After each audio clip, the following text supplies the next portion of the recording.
The Three Little Birds by the Brothers Grimm. More than 1,000 years ago, there were many minor kings in this country, and one of them lived on the mountains called Kottenberg.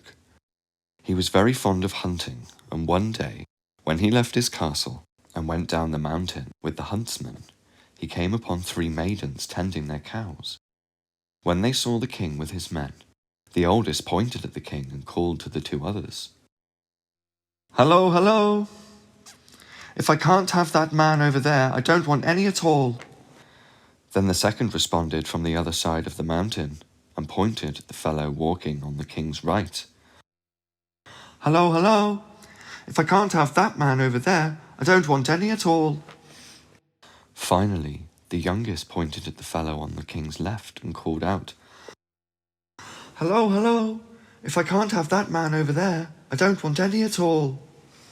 The 2 men were the king's ministers, and the king had heard what the maidens had said.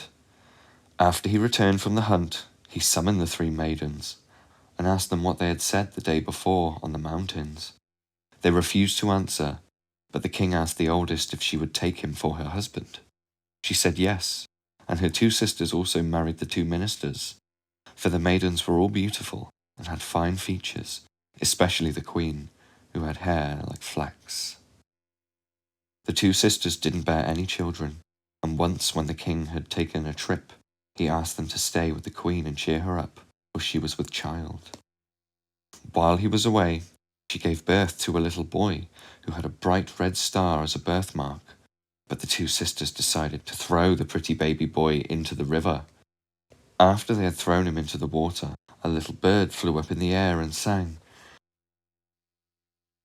"Get ready for your death, I'll see what I can do.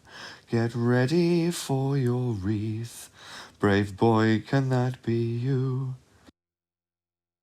When the 2 sisters heard the song, they feared for their lives and ran off. Later, the king returned home, and they told him the queen had given birth to a dog, and the king responded, "Whatever God does is always for the best." However, a fisherman lived by the river, and he fished the little boy out of the water while he was still alive. Since his wife had not given birth to any children, they fed and cared for him. After a year had passed, the king went on another journey, and the queen gave birth to a second baby boy during his absence. The 2 wicked sisters again took the baby away and threw him into the river. The little bird flew up in the air once more and sang, "Get ready for your death, I'll see what I can do. Get ready for your wreath, brave boy, can that be you?" When the king came home, the sisters told him the queen had again given birth to a dog, and he responded as before, "Whatever God does is always for the best." However, the fisherman fetched this baby out of the water too, and fed and cared for him. Once again, the king went on a journey, and the queen gave birth to a little girl, and the wicked sisters also threw into the river. Then the little bird flew into the air once more and sang, "Get ready for your death, I'll see what I can do. Get ready for your wreath, brave girl, can that be you?" When the king came back home, the sisters told him the queen had given birth to a cat. This time the king became so angry that he had his wife thrown into prison, where she was forced to stay for many years. In the meantime, the children grew up, and one day the oldest went out fishing with some of the other boys, but they didn't want him around and said, "You foundling, go away!"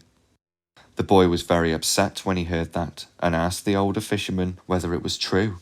Then the fisherman told him how he had been out fishing one day and had found him in the water. The boy then said he wanted to go out and search for his father. The fisherman begged him to remain, but there was no holding him back. At last the fisherman gave in, and the boy went forth. He walked for many days, until he came to a large and mighty river, where he found an old woman standing and fishing. "Good day, Grandma," the boy said.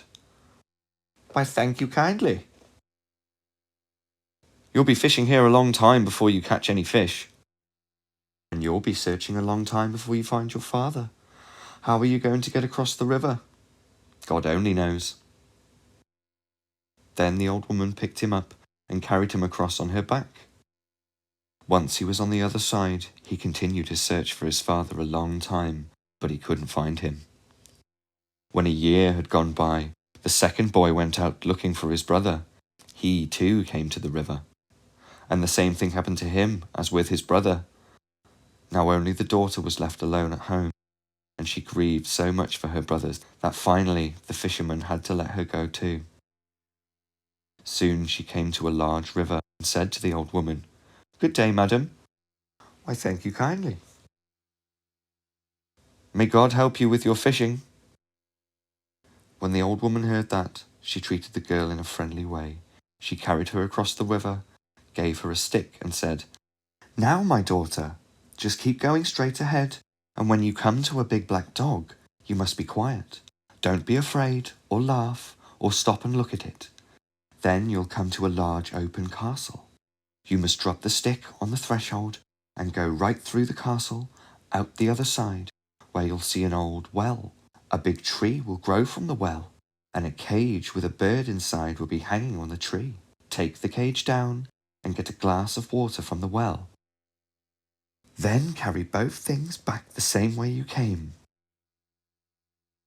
When you come to the threshold, pick up the stick.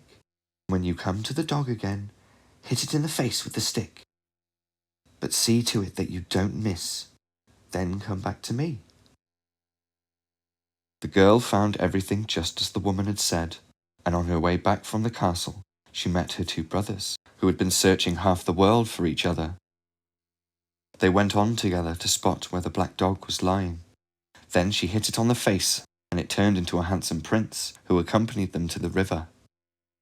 The old woman was still standing there and happy to see them. She carried all four of them across the river, and then she departed because she had now been released from a magic spell. The others travelled back to the old fisherman, and they were all glad to have found each other again.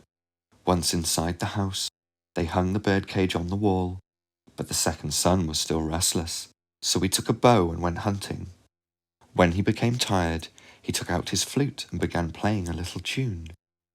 The king, who was also out hunting, heard the music and went towards it. When he saw the boy, he said, "Who's given you permission to hunt here?" "Nobody." "Who are your parents?" "I'm the fisherman's son." "He doesn't have any children." "If you think I'm lying, come along."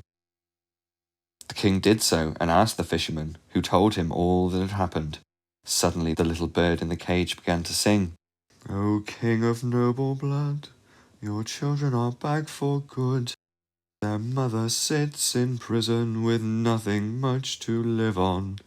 Her sisters are the wicked ones who took your daughter and sons, and left them to the river's fate, but all was saved by the fisherman before it was much too late."